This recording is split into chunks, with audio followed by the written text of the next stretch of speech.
Okay, we're going to get started. I know people are flowing in, but let's get started. We always try and start on time on these shows. So, my name is Martin Gill, and a very warm welcome to our 92nd Security Thought Leadership webinar. We've been here every Tuesday and Thursday throughout this pandemic, where we've been debating a topic of interest to the security world. And the idea of thought leadership is that we critique today what is going on in order that we may get a better type of security tomorrow. And the topic today is one that has been born out of discussions on previous webinars, aren't they? Mostly the reason why we do choose the topics we do.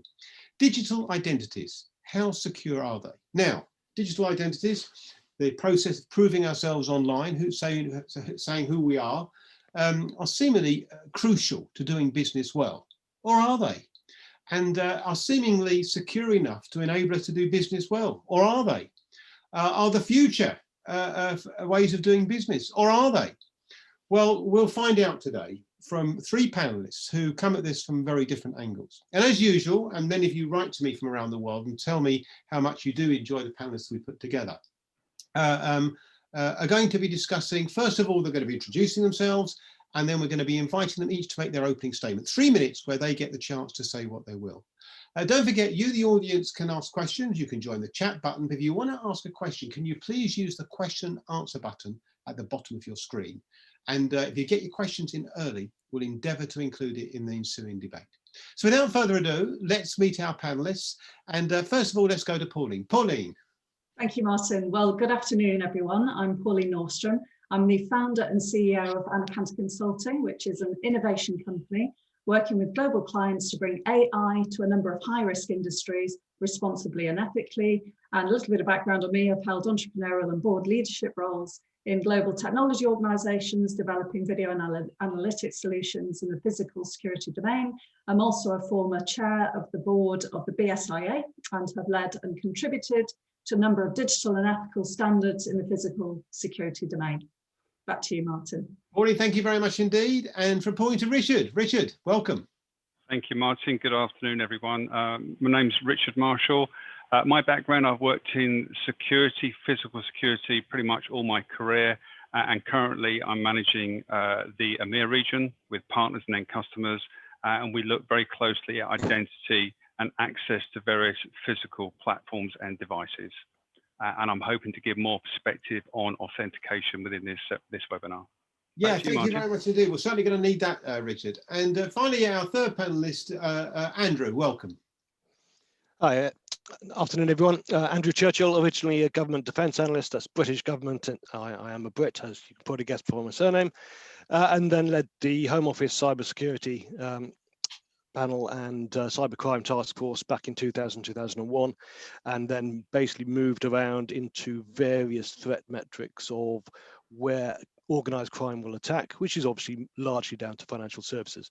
I'm also, rather pertinently for this session today, I'm the lead author of the British Standard in Digital Identification and Strong Customer Authentication, which meets the legal requirements. Perfect. Thank you very much indeed. Well, audience, that's our panel. Once again, well placed to offer us insights on this topic. So without further ado, I'll tell you what we'll do. We'll go to Pauline. Pauline, your opening statement, please. Thank you very much. Well, digital identities have crept into big tech in an insidious way, in my opinion, which reduce privacy, security and control. We loan our data to big tech and trust that it is used legally for the right purpose. But according to the World Economic Forum, 66% of people do not trust big tech's management of their personal data. We have no way of knowing whether our data is already in a data lake, whether it's embedded in AI, nor do we have any means of getting it back. In 2018, it was reported that the digital identity of up to 87 million people was used illegally by Cambridge Analytica. Facebook were fined $5 billion for the breach, which arose through the abuse of third-party data sharing policies. Privacy legislation such as Gdpr and CCPA in California are a big step forward. However, users are still reliant on punitive action deterring data misuse. There are no checks or audits. Data governance relies on trust. Verified digital identity is secure and saves time. It's embodied in the e-passports of over 1 billion people, and combined with automated facial recognition, reduces friction at the borders. Facial recognition software, which is a form of digital ID, is often portrayed as an intrusive technology if used without consent. Clearview AI, which takes face data from social media sites and provides it to law enforcement agencies, has recently been banned outright in Canada. It was a landmark ruling which affirmed that this digital identity data is owned by the individual, not the big tech firm. The BSIA quickly responded to the concerns around the lack of government regulation in this area and created a guide to the legal and ethical use of facial recognition. It focuses on a clear step process with checks and balances underpinned by current legislation. In the commercial world, facial recognition is being used with consent, effectively, ethically, and responsibly for access control purposes. So to sum up my position, unverified digital identities are not safe, in my opinion, while we're at the mercy of big tech who justify their internal culture and impose it as a big tech law. This current landscape shouts out for formalized, secure digital identities. Action needs to be taken in order to give back control to billions of online users and create verified digital IDs for those whom are without. According to McKinsey, 4.4 billion people cannot currently access secure online services due to a lack of any form of digital ID. In regulated industries, digital identities have developed in a highly structured way, which prevents fraud and identity theft, while providing secure access to online banking, critical in developing countries. Trustworthy, government-led digital ID schemes may also assist a safe return to normality, reducing human contact, yet providing a verified means of proving identity together potentially with vaccination information without compromising privacy. I believe that formally verified digital IDs are safe because there are standards in place and they are tested, and companies have to prove their compliance, and there are significant consequences for the data holder if breached. In my opinion, the greater threat arises from the continued uncontrolled activity of big tech. So that's my position. Over to you, Martin. Fantastic point. Thank you very much indeed. That was a forthright opening statement, as we would expect on this show. Don't forget, question and answer button at the bottom of your screen if you'd like to get some questions into the panelists. And if you put your questions in early, we'll endeavour to come to you. Well, I might, as you were saying that, Paul, I thought, well, I wonder what Richard thinks. Let's find out. Richard, your opening statement, please. Thank you. I'm not going to be looking so much at the view of the big techs. I'm going to look at it in terms of more access, and of all the questions we are looking at this afternoon, one of them is currently how safe are digital identities? In my opinion, my humble opinion, I think they're probably not that safe. And the reason being is because we are looking in terms of access to all sorts of applications. We're at the mercy of a bunch of people called hackers. And hackers these days are an advanced group. They have tremendous skill. They have huge perseverance, ingenuity. They're resourceful.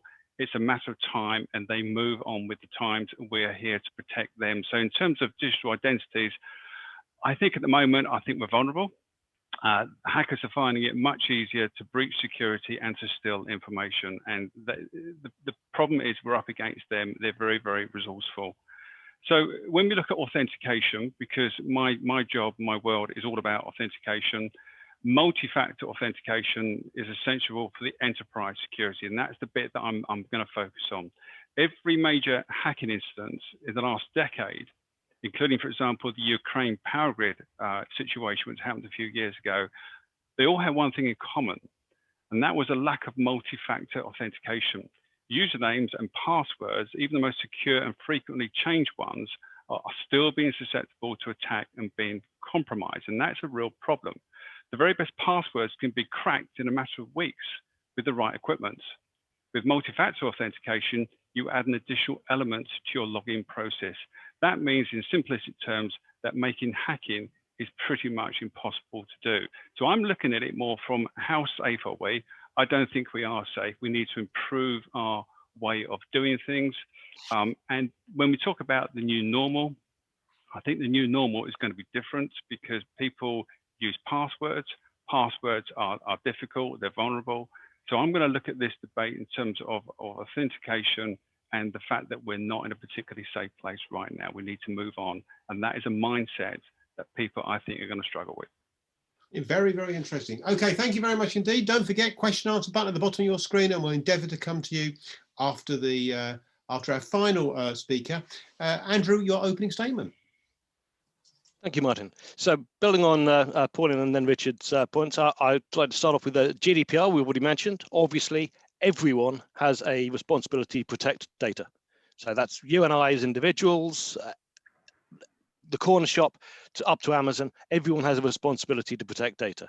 So that's GDPR, and that GDPR has a requirement that if I put in a subject access request, you need to do some form of check that it is actually Andrew Churchill who's asking for information about Andrew Churchill. But they're fairly low level, and indeed there's no legal definition in GDPR, nor indeed in the UK in DPA, so Data Protection Act 18. So what are the best practices for this? And so as the lead author of the British Standard, obviously I'm looking at some of the standards required, but as every entity has to protect data, there are certain entities which have to protect data more efficiently. In the EU and indeed the UK now, post-Brexit, the Network Information Systems Directive talks through the additional steps that have to be put in place by critical national infrastructure. So your healthcare providers, your telecoms, your utilities, etc. But there's one area which, one part of critical national infrastructure which is exempt from these additional requirements, which is financial services, because financial services, as the lovely alliteration in the legislation, FS have stronger sector-specific security standards, and that points in the direction of the revised Payment Service Directive, normally referenced as PSD2, because the banks and other financial service providers go a step beyond. And the my British Standard meets that gold standard of what should the banks do to protect your data. Because if you go back to the Devonshire quote, why do you rob banks? Well, that's what the money is. Why do organized criminals go after the money? Well, because yes, they can make money out of your medical data, but it's a lot easier to just steal the cash if they can. So if you can meet those security standards for a banking application, then logically speaking, you can meet them for those further down the track. But back onto the question as to, is digital identity secure? I mean, very iconoclastic. Does digital identity matter? I don't actually think it does, which is ironic for someone who actually wrote a standard on this. But I think the key part is, do you know I'm Andrew Churchill? Does it matter? Am I Andrew Churchill? A number of people, I've known Martin for 20 odd years, but Martin doesn't know I'm Andrew Churchill. He knows me as Andrew Churchill, which is a key difference. The fact that Martin recognizes me after 20 years is, he knows what I look like, therefore he can see that this is probably the Andrew Churchill he was expecting in the box saying Andrew Churchill. But and coming back to Richard's point, the key part is to be able to authenticate that you've got the right person banging on about this, who you expected to have on. It doesn't actually matter if I am Andrew Churchill.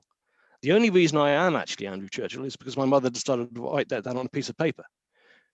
So going back to the security of this, the feeder document, what level of security was put in place to make me Andrew Churchill?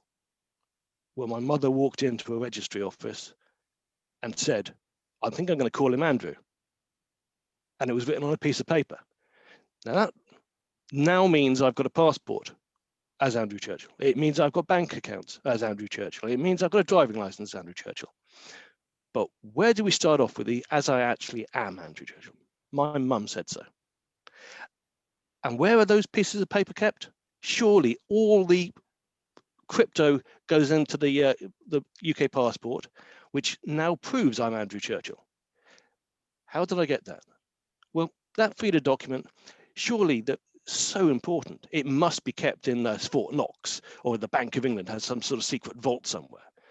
No, there are 75 registry offices in England and Wales, and any one of them can prove I am whoever I want to prove I am. So is digital identity secure? No, not in the slightest. Not whilst we have a feeder document that is so insecure.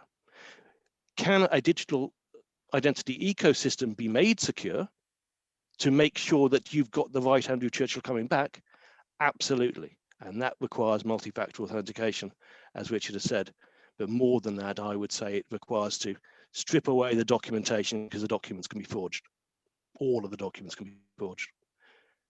So we're starting to move into, let's do it properly. Let's get biometrics, let's get multimodal biometrics involved, and let's make sure we know that we've got the right person coming back.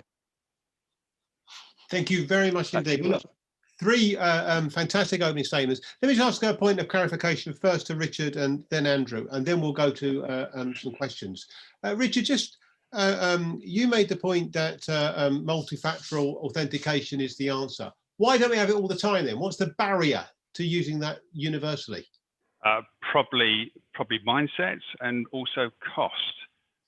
It's an entirely different way of doing it. As Andrew alluded to there, you can have various forms of biometrics from fingerprint to iris and so on. So there's a whole set of authentication and biometrics out there, but it's a mind shift and it's a way of life. So at the moment, it's certainly not the new normal, the normal right now, but I think as time goes by, and because as I mentioned at the beginning, the hackers are getting that much cleverer, we will be forced to go down that route of protecting ourselves. And authentication is a form of protection to make sure it's us, to give us access to areas that only we can get to. So, but right now, we're doing it in bits and pieces in commerce industry, we're doing it. But I think when it gets into the consumer world, we've got to get cleverer. And the new normal, we're not there yet. We've got some way to go. And it's a mindset issue.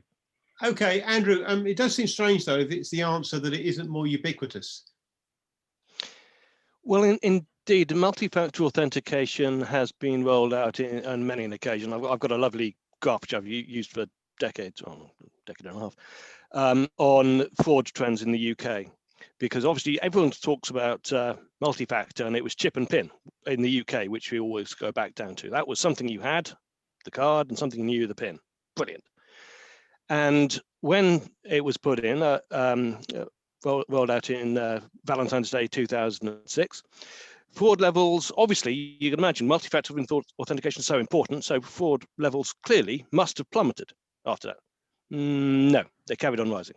In fact, they increased the speed at which they were going up, because multi-factor authentication only really matters if it's actually effective, and it's the implementation of the multi-factor authentication that's important.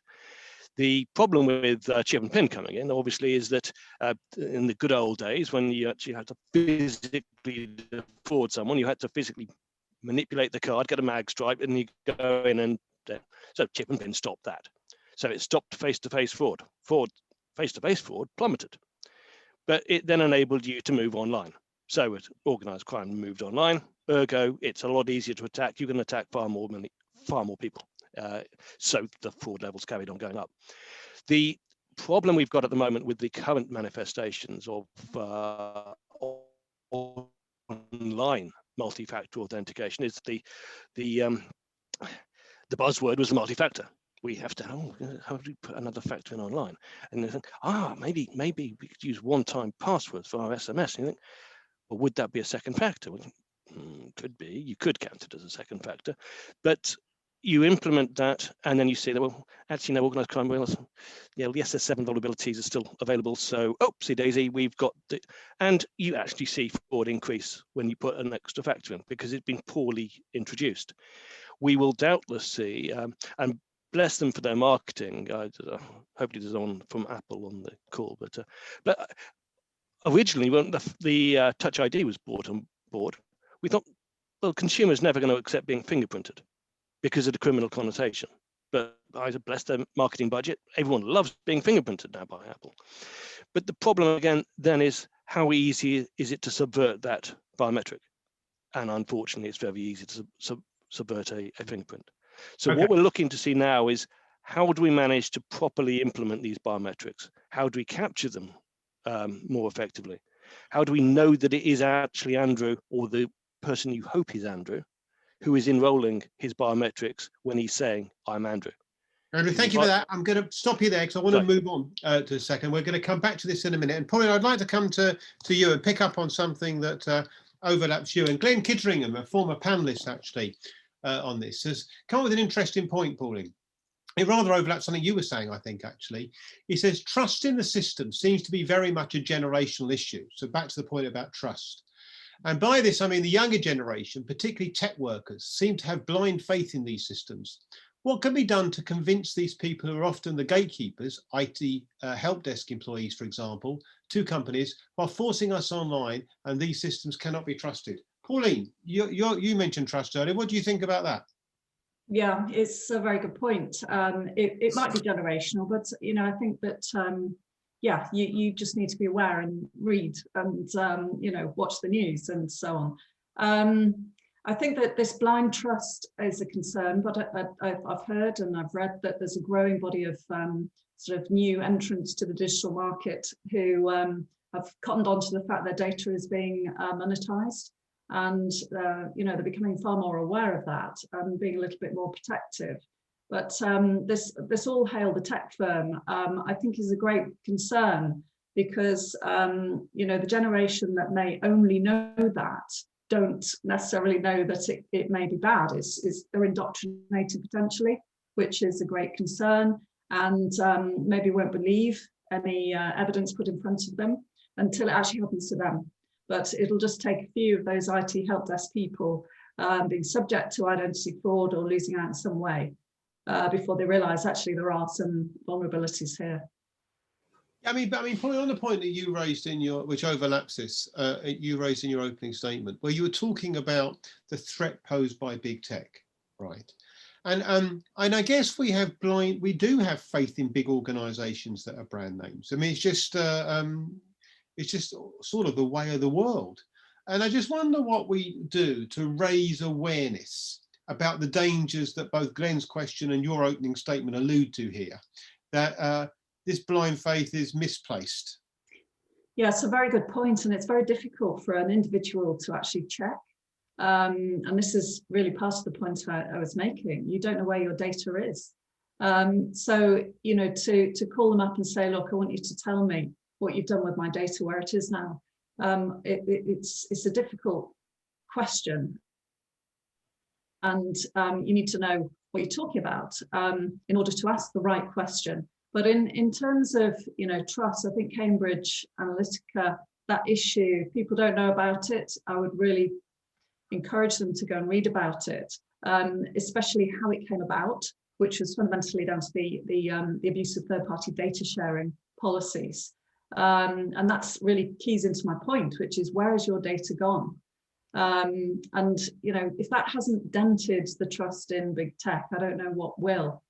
And fundamentally, it's a big issue, and I don't want to kind of dominate the conversation with this, but blind trust, almost sort of religious following of some of these brands, is a really big concern to me, because it leaves those people open to vulnerability psychologically, that those brands could never do them any harm. Yet there's strong evidence out there that they are doing that. Well, let's get first Richard, then Andrew. So Glenn's point is about how we can get it. First of all, Richard, do you think there is a generational issue here? And second, Glenn's point is that there's a danger in that. Do you think that is also the case? Yes, I do. I honestly do. And I think I think the masses, we're in a fast-moving world here, and people want access to service and product, and they have to go through a realm of identify themselves, and they do put complete trust in these big techs. And I get where Paul is coming from, and there are breaches, but I think it's going to take a long time for that to move on. I really do. It's going to be a gradual thing. But it's important that we do. And I wonder whether, Richard, I mean, if there's a danger there, it's not something that as a non-specialist, unlike you three, that I hear about every day. And I just wonder whether we're doing enough to sort of get the balance between, this is a very convenient way of doing business and it's certainly safer, but be alert, world, and be careful. Well, it's safer compared to what it was a number of years ago, but there's still a long way to go, and that's why there's constantly a stream of breaches everywhere, and people do have their violations done. It does happen, and I do think we have a long way to go to get this done, because there is inherent trust in the big brands. And I don't see it changing for quite some time. In the commercial industrial world where I am, there's complete trust. The technology is out there, that you're certificate checked, you have to trust the platform, and you can. But in the commercial, fast-moving world, there is blind trust. That's probably the best way I can put it. And in answer to your question, I think we've got a long, long way to go yet before that changes. Really, Particularly with the hackers around the edge trying to violate. yeah, and as you say, these people are very good. I mean, you know, one of the great revelations in my world as a criminologist speaking to offenders is just how good they are.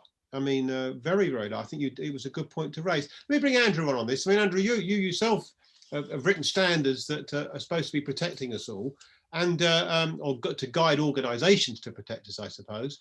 And I wonder what your thoughts are, Andrew, on this generational issue and the issue of trust. I mean, they're two separate questions, but they perhaps go together. Your thoughts, Andrew? The generational issue on trust is often put down as a case of the younger generation, not even millennials now, are they, who are too trusting, will give too much away, and that the older generation are more careful with their information. Is that correct? But, well, I don't think it's quite as straightforward as that, because similarly we have questions on protecting the vulnerable. When you see it, particularly in the financial services context, where you're protecting the vulnerable of so-and-so got scammed. It's never going to be a teenager who's been scammed, largely by virtue of the fact they don't have the sort of asset classes which the criminals are going for. It's the older generation who have been fooled into this online message must have come from their bank, and therefore they must obey it because they have to talk to their bank. And the police officer who turns up must be a police officer because he just had an email through saying that a police officer is going to come in and take you down to your branch. And it's the older generation who are falling for that. So are they now more vulnerable? Are they more trusting by virtue of the fact they assume, well, it says it's from Barclays, it says it's from Metropolitan Police, well, it must be. Because look at the email header. It says Barclays, it says Met Police. The younger generation aren't going to fall for that. They're far too savvy. But do they put too much information out there, which can then be used in spear phishing, so targeted attacks on them? Well, they could be, because yes, there's more information out there about them. Does that make them more vulnerable? Who's the more trusting in this particular case? The youth may be naive in that they're giving too much information away, and certainly a lot of them will regret it when they go for their first job interview. But which is the more trusting of the generational divide? Yeah, interesting point. Interesting point. Okay, Andrew, thank you very much indeed. I'm sure we're going to come back to this, but we're getting quite a few questions I want to do justice to. Pauline, let me come to you first on this one, if I may. Rachel Lawyer, who's also a former panelist, by the way, raised a very question I think many of us who are non-specialists would want to raise. Should we assume all our identities are compromised and act accordingly? I mean, I have no idea how many online ID and passwords I have outside work, no way to keep them all and change them all, no way to even find them all. How do we navigate this? If we assume we have a compromise somewhere, then where does the average user go from there? I mean, it's a good point, isn't it? I mean, the real world with all this history, and given what you shared, we should be very worried, Pauline. Yeah, I think that it's fair to assume that your data will have been compromised in some way somewhere. And sometimes you get to hear about it, sometimes you don't. You know, credit checking agencies can search the dark web for you and find out whether your address is on the dark web. That's helpful. And, you know, those are routes that consumers can go down to find out. You can key in your credit card numbers, your phone number, your address, and give those to the credit reference agency, and they will then set up alerts for you. So if you haven't done it, you maybe start today and have a think about everything you've registered for. Go through your emails for all of those, you know, the login confirmations, and you know, change all your passwords. Use some kind of secure password application. As absolute minimum, you know, use 3 random words. You use 2-factor, you know, and multifactor authentication. Today is the day to start that, and don't delay, because your data will be out there somewhere for sure. Yeah, okay, interesting point. Okay, I'm going to come to some other questions now, because I've got people who are aiming these questions, actually one at all 3 of you in a different way. So the question I've got for you, Pauline, is Dennis Shep says, who's going to drive this change? So you made a very strong statement here about be careful about big tech. Okay, who's going to drive the change to make it different? Andrew, I'll get a comment from you afterwards on this.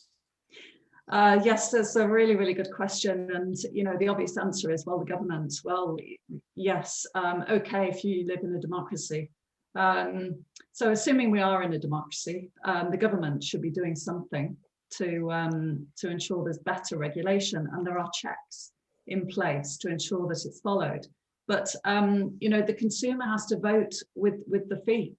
And, you know, that vote is by don't accept cookies, don't allow them to have the data. You know, read the privacy notices and find out, you know, what's happening to your data. And it takes a little bit more time, but once you get used to doing that, you'll do it every single time. You'll never accept another full set of cookies after, I hope you don't, after this this webinar. Oh, that's worrying. I mean, in the real world, Apple, you go to every website and they say, if you don't accept the cookies, what happens? They either don't give you access, which is very unlikely, or they just go, all right, then, here you are, here's the content. Okay. Andrew, just a quick comment on this, because I want to move on to the next topic. Just your thoughts on driving change. Well, the drive of change will ultimately be the provision of the services. So, as Pauline just said, if you want access to services, you will go through whichever route you need to. And access to government services, I think for the majority of people, I don't actually necessarily, I'm not that keen on logging in to pay HMRC money. So I don't tend to want to do that quite so much. I am quite keen to be able to log into commercial services. So whoever will be the gatekeeper for the services that I want to access will most likely be the party who I think can then drive the change. But I'll very quickly pick up on the credit reference agencies as another great example, because they are a harbinger of doom in a way, if you like. They gather so much of the data, and yes, they do have a very good view of lots of different pieces across the piece about you. Yet when you sign up for their services, how do you enroll yourself? Well, you need to know a few little bits of static biographical data. And thereafter, how do you authenticate yourself? Well, you go back in to prove you by, a username and password. Oh, great. Well done. So if we assume all of us have accounts with the various credit reference agencies, then how difficult is it to get in as anyone else? Piece of cake. Interesting. Username and password. Okay, interesting, Andrew. Okay, thank you very much indeed. I'm going to move on because we've got a lot of questions. I want to come back to each of you on separate issues. Richard, Linda Howson said Linda's going to be on a future webinar. But aren't hackers doing a whole lot of good by exposing vulnerabilities and ensuring that we don't become complacent? Yeah, that's a good point. That's a very a very different way of looking at it. They are, because they're raising our awareness, but they're doing tremendous damage as well. And I think Andrew mentioned the wonderful world of scamming, which is incredible. I was even talking to a police person around my area, and they don't have much time now to deal with break-ins and the drug situation. They're fighting scams against the elderly people. And that's where the resource is going, because the elderly are sitting ducks, they're very vulnerable, and they've been attacked left, right and center by the scammers, which is a big problem. So you could say, is that good? It isn't good. And the dexterity and the cleverness, ingenuity of these hackers is getting more and more refined. They're very, very clever, and they're getting more clever. So it's good to be aware, but they're doing phenomenal damage. And there are data stats out there of what they're doing, and it's absolutely hair-raising. Yeah, I think that's right to raise. I mean, Richard, just out of interest, having raised the issue of how good hackers are, how good is the response? I suppose on the one hand from the law enforcement side, and the one hand from the technology. In your just general view, how good is the response, Richard? It could be better. It could be better. I think it's very much localized.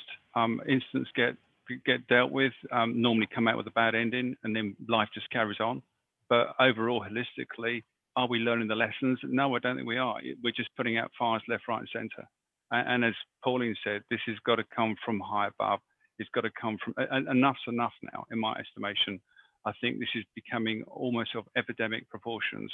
and it needs to be a top-down approach to get it done, because at the moment it's just isolated firefighting across the country, and it is bad, really is bad. And by that you mean from government? Yes, I do. Yeah, okay, fair enough. Andrew and then Pauline, a question from Michael Odo. We've spoken, Andrew, about authentication. You've been quite critical of the way it's practiced. What's the best? The most effective methodologies of securing authentication are to be able to use multi-factor, but it's the device identity and a biometric would be the stronger capability. Device identity. By that stage, you have to have. Andrew, device identity. What does that mean?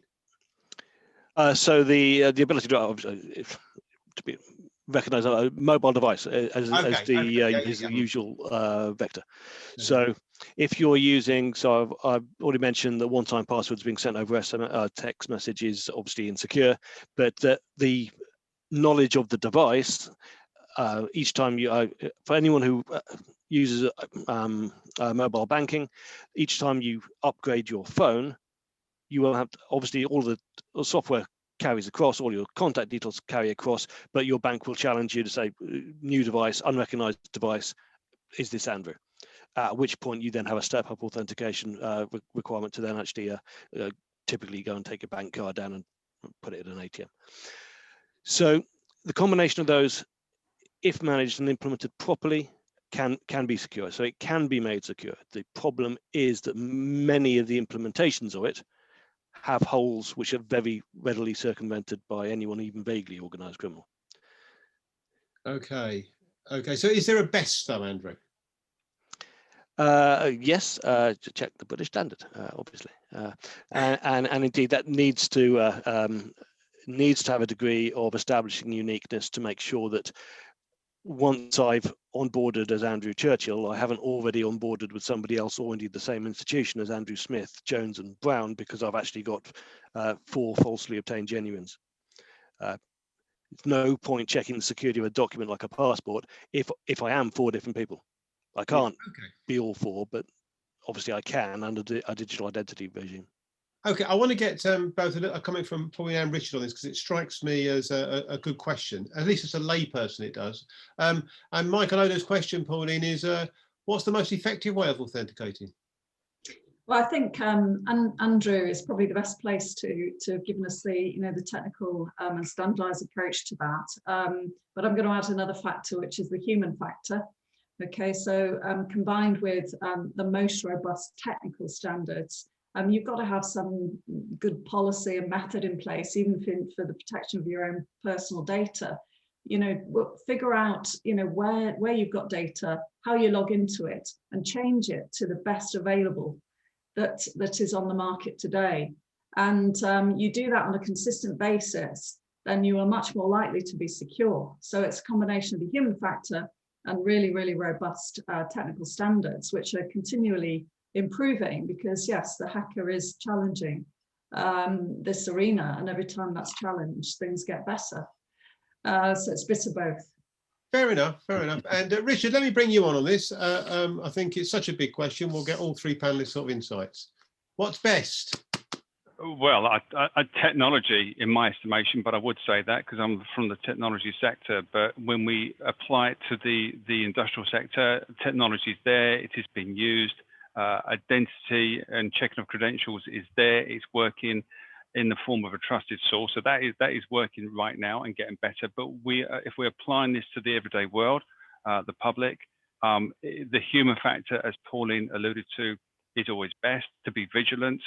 But unfortunately, that only happens in a minority of cases. So I think this whole subject, we are scratching at the surface here. I think there's a long way to go.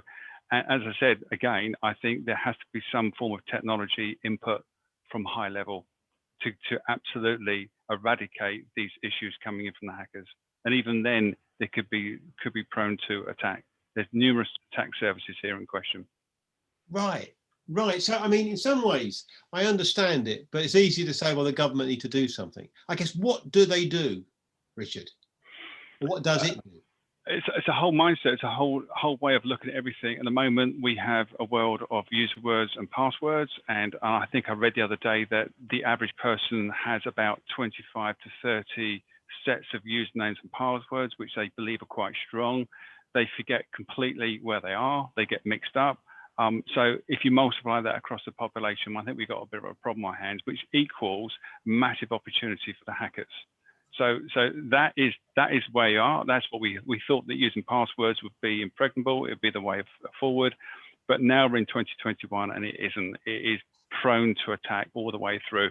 We have to move to some sort of authentication, something you own, something you know, principle. The human factor comes into it. It's a gradual migration in that direction. I think the username password has been fine to a point.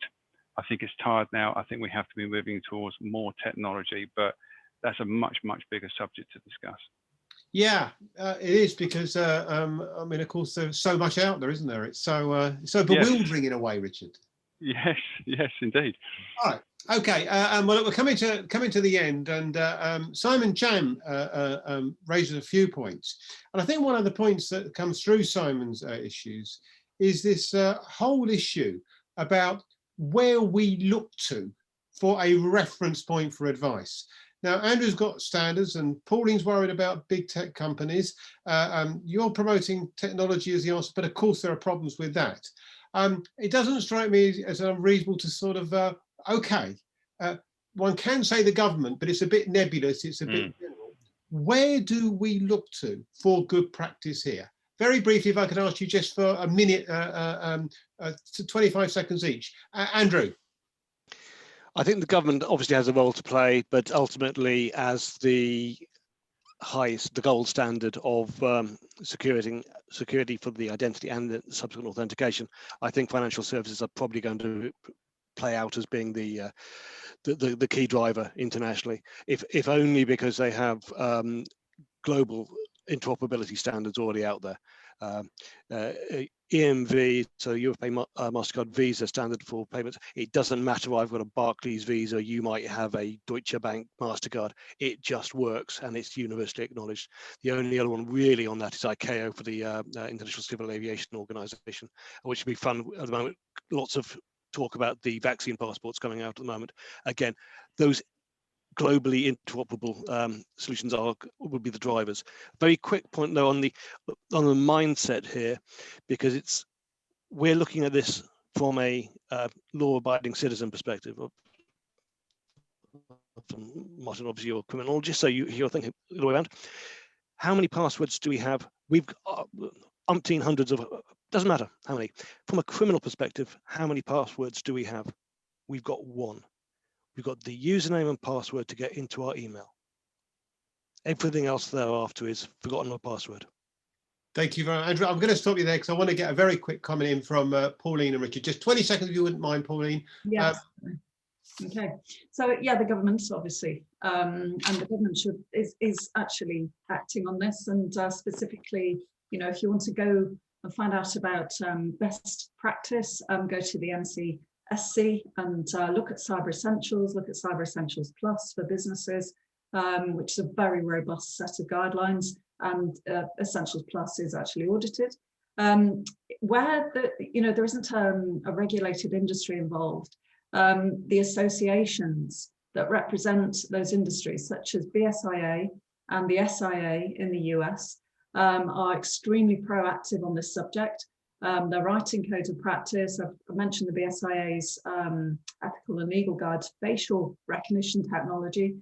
These are great sources. In addition to that, NIST in the US. So, you know, UK and US are quite well aligned on these subjects actually, and there are great resources, NCSC, NIST, associations who are continually responding, because fundamentally there are issues coming up within their user base, within their member base. And as governments, you know, tend to be slower to react, follow the associations, because they will put the practice in first, and then the governments will pick them up.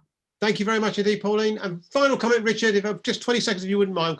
Okay, yeah, I'll be quick. I think governments start with it all, but we're not going to get an awful lot done there. I think, as Andrew said, the financial markets, will take the lead and we can get best practice there. But I think where we should be looking at is where the biggest footprint and traction is, and that is with the big techs and the big brands, the likes of Amazon, Facebook, Google, etc. We need to change their mindset, because that's where the masses are. If we can move that dynamic, we've achieved an awful lot in a relatively small space of time. Richard, thank you very much indeed. Thank you very much indeed, Pauline and Andrew. Fantastic conversation. Thank you, the audience, for your questions too. Really interesting, and what a big subject. I must admit, there's a lot there I didn't know myself. Fascinating. Thank you very much indeed. And it's a topic that we will revisit in future webinars, I'm sure. Okay, final comments from each. Very few final comments. Just to say, on Thursday, UK OSPAs, if you haven't registered already, it's the normal time, 3:30, an awards ceremony that is different to anyone you've seen so far, I promise you. Make sure you register though at the uk.theospas.com. And just to remind you that if you're in Nigeria and South Africa, entries to the OSPAs are still open, but they close soon, but they're going to open in lots of countries soon. So we'll look at the OSPAs website to find out which OSPAs ceremonies are opening. And finally to say that we're back all again on Thursday for the UK OSPAs Awards, but then next week on Wednesday, not Tuesday, we've got what are the challenges in aviation security. So as we all begin to think about traveling again on holidays, aviation security, what's all that about? Find out next Wednesday at 3:30. And on Thursday, the role of security consultancy, thinking about the new normal. Already got a lot of registrations next week as well. Very much looking forward to those. Once again, thank you very much indeed to the panel. Thank you very much indeed to you, the audience, for asking your questions. Hope to see you on Thursday at the UK OSPAs. Until then, wherever you are in the world, stay safe.